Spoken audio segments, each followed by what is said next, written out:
हाय दोस्तों, आप देख रहे हैं मैथ बाई भरत के साथ बेसिक मैथ। कल हमने जो भी पढ़ा था, जैसे वोड मास का नियम पढ़ा था कल हमने, तो आप सबको अच्छे से समझ में आ गया होगा। आज हम पढ़ेंगे भाजकता के नियम। देखिए दोस्तों, भाजकता के नियम हर उस फील्ड में काम आता है जिसमें आप कंपटीशन की तैयारी करो या 7वीं 8वीं 9वीं 10वीं जिस भी क्लास में पढ़ रहे हो, उसमें आपको भाजकता के नियम आने बहुत आवश्यक होता है। और यहाँ की जहाँ तक कंपटीशन की बात की जाए तो भाजकता के नियम बहुत इंपॉर्टेंट, क्योंकि आजकल कम समय में ज़्यादा क्वेश्चन करने पड़ते हैं। और मैथ एक ऐसा सब्जेक्ट है जिसमें हर क्वेश्चन को टाइम देना पड़ता है और कम से कम टाइम समय में करना पड़ता, नहीं तो हम पेपर तक नहीं कर पाते। देखिए, अब हम पढ़ेंगे आज भाजकता के नियम। भाजकता के नियम हमारे हर जगह काम आएंगे। बड़ी से बड़ी संख्या को हम सॉल्व करने के लिए भाजकता का नियम काम आता है। देखिए दोस्तों, दो से भाजकता यानी कि दो से भाजकता का नियम, दो का भाजकता का नियम क्या है? जिस संख्या का इक्कई अंक 0 2 4 6 8 हो, वह हमेशा 2 से भाज्य होती है। देखिए दोस्तों, हम एक उदाहरण लेते हैं जिसे आप समझना। जैसे हमने कोई संख्या ले ली, हमें कोई संख्या मिली है मानो 548, 533, 167 और 153 यानी कि 153। अब मान लो हमें क्वेश्चन पूछ लिया, इसमें से वह संख्या बताइए जो 2 से विभाजित होती है या 2 से पूर्ण भाजित है। तो इसमें क्या करेंगे दोस्तों, इसमें जिस संख्या का इकाई अंक 0 2 4 6 8 है, उसमें हमेशा 2 का भाग पूरा पूरा जाता है। तो अगर ये नियम हमें याद होगा तो हमें पता चल जाएगा, वरना हमें हर संख्या में हमें भाग देना पड़ेगा 2 का। तो भाजकता का नियम यही काम आता है। जैसे इस संख्या का अंक देखिए आप 8 है, इस मतलब ये 2 से संपूर्ण भाज्य है। इसका 3 है तो ये भाज्य नहीं है, 7 है तो ये भी भाज्य नहीं है, और 3 है तो ये भी 2 से पूर्ण विभाजित नहीं है। तो इस आंसर में इस क्वेश्चन से हमें यही पता चलता है कि जिस संख्या का इक्कई अंक 8 हो, 0 2 4 6 8 हो, हमेशा 2 से भाजित होती है। देखिए दोस्तों, आगे देखते हैं 3 से भाजकता का नियम। जिस संख्या के अंकों का योग 3 के पहाड़े में आए, वह संख्या हमेशा 3 से विभाजित होती है।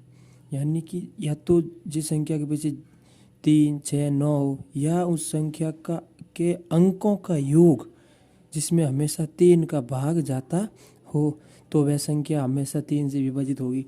जैसे देखिए दोस्तों, हम एक उदाहरण लेते हैं। एग्जाम्पल के तौर पे हमने लिया मान लो हमें 4 ऑप्शन मिले हैं।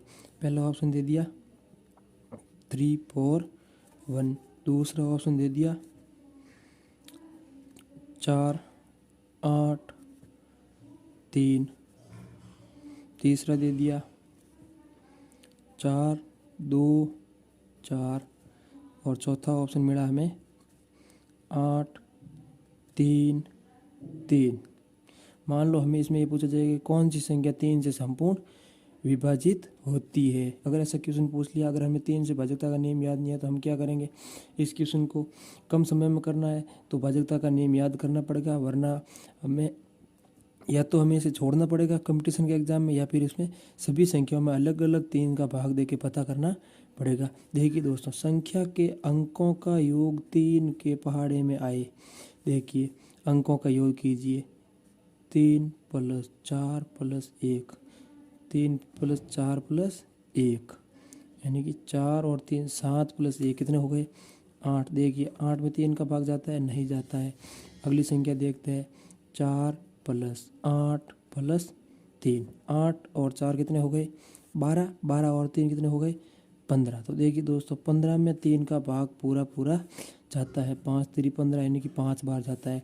देखिए आगे संख्या देखते हैं, 4 + 2 + 4, जोड़िए 4 और 2 6 और 4 यानी कि 10। 10 में देखिए दोस्तों, जाता है क्या पूरा पूरा 3 का भाग, नहीं जाता, तो ये भी विभाजित नहीं होगी।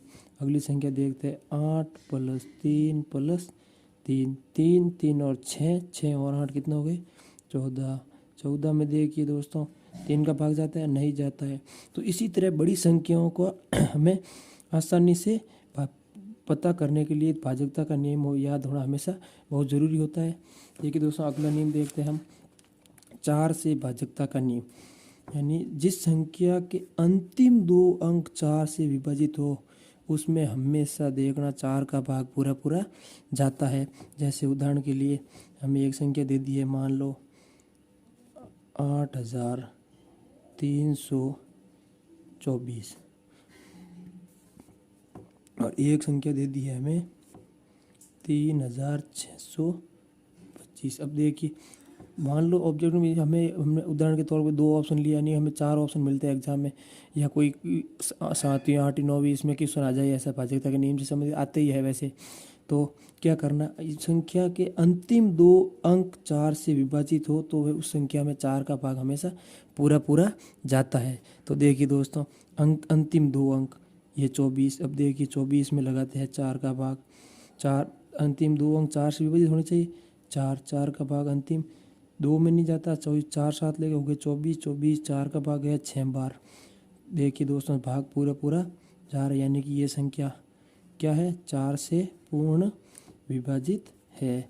इस संख्या को देखिए, दोनों अंकों 25। अब देखिए 25 में लगाइए 4 का भाग, 25 भाग लगो, या फिर 4 के पहाड़े में देख लो 25 आते हैं या नहीं आते हैं, तो भाग नहीं जाएगा और यह संख्या भी 4 से विभाजित नहीं होगी। और भाग लगा देख लो, भाग 6 बार जाएगा, 6 चौक हो गए 24, पीछे बचा 1, लगेगा पॉइंट, उतरेगा 0 और भाग गया 2 बार, आएंगे 8, 4 दूनी 8, पीछे बचे 2, फिर से 2 में भाग नहीं जा रहा है, क्या करेगा, उतारेंगे 0, 4 का भाग कितनी बार जाएगा, 5 बार, 5 चौक 20, ये हो गया।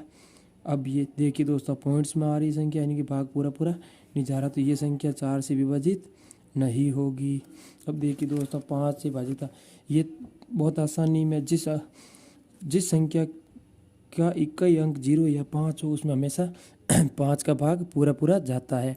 देखिए दोस्तों, जैसे हमने एक संख्या ली 5056, जैसे देखिए दोस्तों, इस संख्या का इक्कीय अंक क्या है, तो देखिए दोस्तों, इस संख्या का इक्कीय अंक क्या है, 0, तो 0 है तो इसमें हमेशा 5 का भाग पूरा पूरा जाएगा। देखिए ये 5056, देखते हैं 5 का भाग 5 में गया एक बार, यानी कि 5 आ गए, हो गया 0, उतारा 0, 0 में नहीं जाता है तो उतारेंगे अगली संख्या, भाग टूटेगा, लगेगा 0, अगली संख्या उतरा 5, भाग गया एक बार। देखिए दोस्तों, ये ऐसे ऐसे करके सब दोस्तों हमें ये भाग कंप्लीट करना है। जगह कम है इसलिए थोड़ा यहाँ देख लेते हैं। फिर आगे बचे 6 में भी गया भाग एक बार, 5 कितना आ गया, 1, 0, अब भाग गया 2 बार, 5 दूनी 10। देखिए दोस्तों, भाग पूरा पूरा जा रहा है, यानी कि जिस संख्या का इक्कीय अंक 0 या 5 हो वह हमेशा 5 से भाज्य होती है। अब देखिए दोस्तों, अगले दिन देखते हैं हम 6 से, जो कि बहुत ही इम्पोर्टेंट नियम होता है भाजकता का। सबसे इम्पोर्टेंट नियम यही 2 होता है, 6 से भाजकता का नियम और 11 से भाजकता का नियम। ये 2 नियम बहुत ही इम्पोर्टेंट होते हैं, इन दोनों नियमों को आराम से करना है। देखिए दोस्तों, जैसे कि जिस संख्या में 2 और 3 दोनों की भाजकता लगे वह हमेशा 6 से पूर्णतः विभाजित होता है। जैसे 2 से कैसे, जैसे देखिए दोस्तों, 2 का विभाजित का नियम क्या होता है, जिस संख्या के इक्कीय अंक 0, 2, 4, 6, 8 हो उसमें 2 का जाता है, ये हो गया 2 का नियम। और 3 का नियम क्या होता है, देखिए दोस्तों, 3 का जो नियम होता है जिसमें संख्या के अंकों का योग 3 से विभाजित हो, अंकों का योग 3 से विभाजित हो, वह हमेशा 6 से भी विभाजित होगी। देखिए दोस्तों, जिस संख्या अंकों का योग, हमने ये संख्या ले ली, मान लो 3, 2, 6, 4। देखिए दोस्तों, अब देखिए दोस्तों, इस संख्या का इक्कीय अंक क्या है, धनी की संख्या में 2 का नियम। देखिए 2 का नियम, जिस संख्या का इक्कीय अंक 2 का क्या होता है, जिसका 0, 2, 4, 6, 8 हो। देखिए इसका इक्कीय अंक देखिए आप लोग इकाई अंक देखिए दोस्तों 4 है। अब देखिए इस संख्या के अंकों का योग करते हैं। 3 + 2 + 6 + 4 कितना हो रहा है? 6 + 4 10, 10 और 2 12 और 3 15। तो देखिए दोस्तों 15 भी 3 के पहाड़े मत, इसका मतलब ये संख्या 6 से पूर्णतः विभाजित। ये देख लेना दोस्तों, दोनों से विभाजितता का नियम लगना जरूरी है। एक से लगने पर यह संख्या पूर्णतः विभाजित 6 से नहीं होगी। दोनों नियम लगने जरूरी है, ये ध्यान रखना दोस्तों। ये नियम बहुत इंपॉर्टेंट है, बहुत जगह ये पूछा कंपटीशन के एग्जाम में, तो इस भाजकता के नियम से लगभग सवाल 6 या 11 से ही पूछा जाता है। अब देखिए दोस्तों आगे देखते हैं हम 7 से विभाजितता का नियम। जिस संख्या के अंतिम अंक को हटाकर उसका दोगुना घटाए तथा प्रक्रिया जब तक दोहराए जब तक 0, 7, 14 या 21 अंतर न हो। देखिए दोस्तों इसमें क्या करना होता है, यानी कि संख्या के अंतिम अंक को हटाकर उसका दोगुना घटाए तथा प्रक्रिया जब दोहराए जब तक 0, 7, 14 या 21 अंतर न हो। तो देखिए दोस्तों अब हम इसका एक उदाहरण लेते हैं। जैसे हमने उदाहरण ले लिया 5, 9, 3 और 6। तो नियम क्या कहता है, जिस संख्या के अंतिम अंक को हटाकर उसका दोगुना घटाए तथा प्रक्रिया दोहराए जब तक 0, 7, 14, 21 यानी कि 7 के उसका अंतर यानी बाकी है जो 7 के पहाड़े मानने वाली संख्या न हो, वह 7 से हम विभाजित नहीं होगी। तो देखिए दोस्तों यानी नियम के अनुसार ये अंतिम संख्या, इसको हटाना है और इसका डबल घटाना है। ठीक है, तो इसको हटा दिया, डबल यानी 12 घटा दो। अब 12 घटाएंगे, इसमें से 3 में से देखो 2 जाए, कितना बचेगा 1, 9 में से 1 गया, कितना बचेगा 8, ये बच गए 5। अब हमारे पास बचा 5, 8, 1 581। फिर से वही फिर की दौरानी है, पीछे वाले अंक इकाई अंक को हटाओ और उसके दोगुना घटाओ।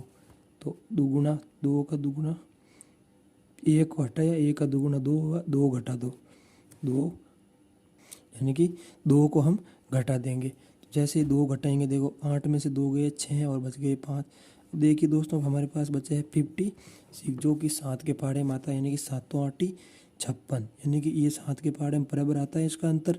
तो ये संख्या हमेशा 7 से पूर्णतः विभाजित होगी। देखिए अब दोस्तों अब देखते हैं 8 से भाजकता का नियम। 8 से भाजकता का नियम क्या कहता है, जिस संख्या के अंतिम 3 अंक में 8 का पूरा पूरा भाग जाता है वह संख्या हमेशा किससे विभाजित होती है, 8 से विभाजित होती है। इसके लिए हम एक उदाहरण लेते हैं। देखिए दोस्तों उदाहरण के तौर पे हम लेंगे, जैसे कि एक संख्या लेते हैं हम 5,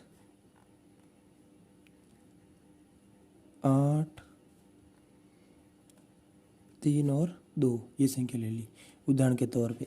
तो इसके पीछे के 3 अंक देखो, मैं 8 का पूरा पूरा भाग जानना चाहिए। तो देखिए दोस्तों पीछे के 3 अंक ले लिए, 8, 3, 2, 8 का भाग 2, 8 का भाग 8 में गया एक बार 0, अब 3, 3 देखो नहीं जा रहा, भाग टूटा उतारे 2, 8 चौक 32, 32 भाग पूरा पूरा जा रहा है। तो ये संख्या 8 से संपूर्णतः विभाजित कब होगी, जब उसके प्लस अंतिम के 3 अक्षर हमेशा 8 से विभाजित होंगे।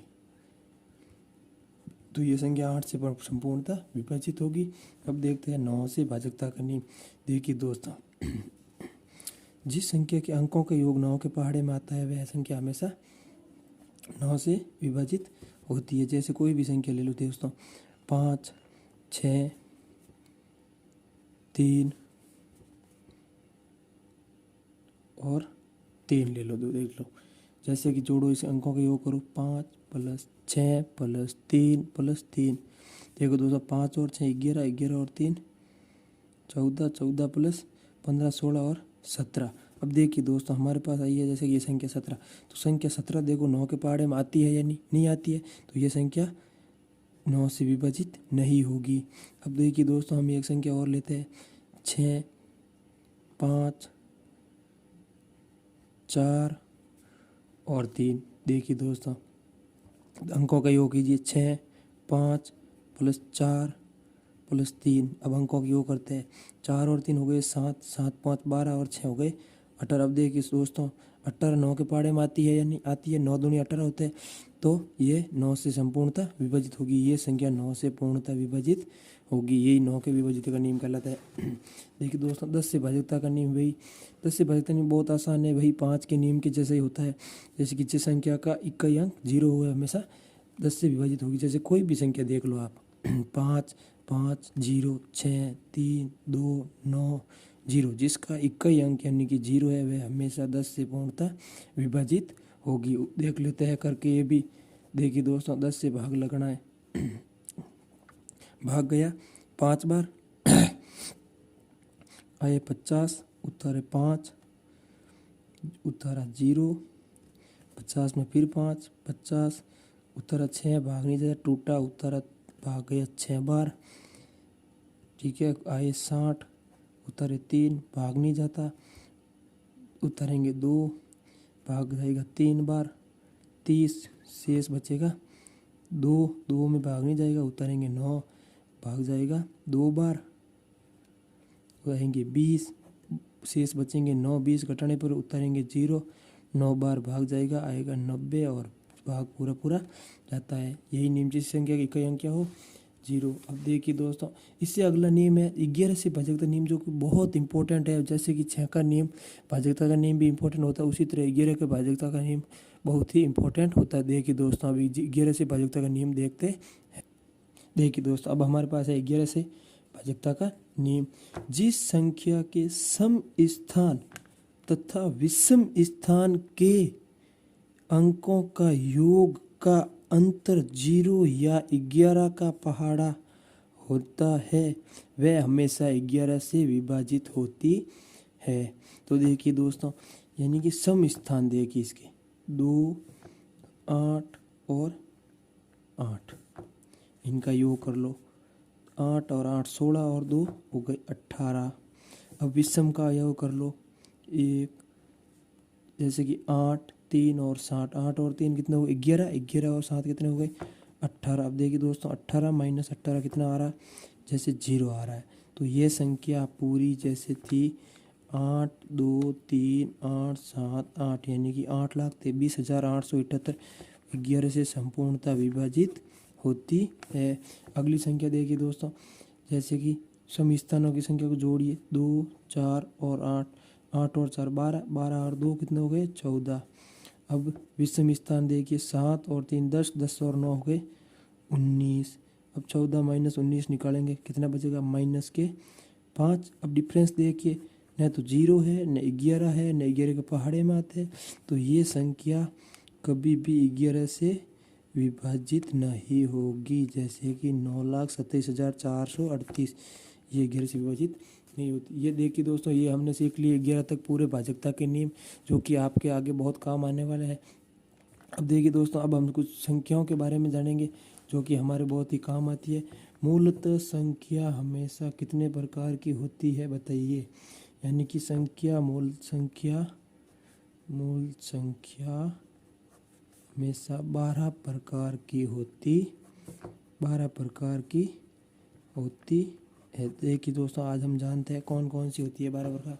सबसे पहले आती है प्राकृतिक संख्या, वह संख्या जो 1 से स्टार्ट यानी 0 से नहीं 1 से स्टार्ट होती है और अंत तक चलती है, उसे हम क्या कहते हैं प्राकृतिक संख्या। ठीक है, उसके बाद आती है हमारे सम और विषम संख्या। सम संख्या वह संख्या होती है जो जैसे कि 2 4 6 8 10 12 ये संख्या हमेशा सम संख्या ही होती है। विषम संख्या 1 3 5 7 9 ये संख्या हमेशा विषम संख्या कहलाती है। अब देखिए दोस्तों पूर्णांक यानी कि वह संख्याएं जो माइनस में भी चले, 0 भी आए और प्लस में भी होती है, वे संख्याएं पूर्णांक संख्या कहलाती है। अब देख पूर्ण संख्या यानी कि देखिए दोस्तों प्राकृतिक संख्या तो 1 से शुरुआत होती है। पूर्ण संख्या वे संख्या जो 0 से शुरू होती है और अनंत तक चलती है, वे संख्या पूर्ण संख्या कहलाती है। भाज्य संख्या वे संख्या जो खुद के सिवाय किसी अन्य संख्या से भी विभाजित होती है वह संख्या हमेशा भाज्य संख्या कहलाती है। और अभाज्य संख्या वे संख्या जो खुद के सिवाय किसी से भी उसमें विभाजित नहीं होती है, वह संख्या अभाज्य संख्या कहलाती है। सअभाज्य संख्या यानी कि जैसे एक ही जगह में दो संख्या दी हुई हो और मतलब एक कोष्ठक के अंदर दोनों संख्याएं खुद के अलावा किसी से भी भाज्य नहीं होती हो, यानी कि दो दो के जोड़े में, वह सअभाज्य संख्या कहलाती है। परिमेय संख्या वे संख्या जिसे हम p बटा q के रूप में लिख सकते हैं, यानी कि बट्टा की हो गई। और सामान्य संख्या यानी इसमें भी बट्टा 1 करेंगे तो ये भी p बटा q के रूप में हो गई। और √4 जिसका वर्गमूल निकाला जा सके वह संख्या हमेशा परिमेय संख्या कहलाती है। अपरिमेय संख्या वे संख्याएं जिन्हें p बटा q के रूप में यानी बट्टा में नहीं लिख सकते और जिनका वर्गमूल नहीं निकलता हो, वे संख्या अपरिमेय संख्या कहलाती है। वास्तविक संख्या देखिए दोस्तों, वास्तविक संख्या वह संख्या होती है जिसमें परिमेय संख्या तथा अपरिमेय संख्या दोनों ही सम्मिलित रूप से आती है। अवास्तविक संख्या कौन सी? तो वे संख्या जिसमें परिमेय संख्या नहीं होती यानी अपरिमेय संख्या होती है और वो भी हमेशा ऋणात्मक मान यानी कि माइनस में होती है, उन्हें अवास्तविक संख्या कहते हैं। अब देखिए दोस्तों, आज हमारा बेसिक मैथ का चैप्टर लगभग कंप्लीट हो गया। और कोई बचा हुआ तो हम आगे देख लेंगे, आप कमेंट में ज़रूर बताइएगा। अब हम कल से शुरू करने जा रहे हैं air force Agniveer, air force Y group, army और क्लर्क जीडी के लिए जो भी है उसके बारे में हम सेशन शुरू करेंगे नई क्लास के साथ। आज का वीडियो हम यही ख़त्म करते हैं। आप सबसे निवेदन है ज़्यादा से ज़्यादा लाइक एंड सब्सक्राइब कीजिएगा और शेयर कीजिएगा ज़्यादा से ज़्यादा, जितना हो सके अपने हाथ से जितना सपोर्ट हो सके उतना कीजिएगा दोस्तों। आज का सेशन दोस्तों हम यही समाप्त करते हैं।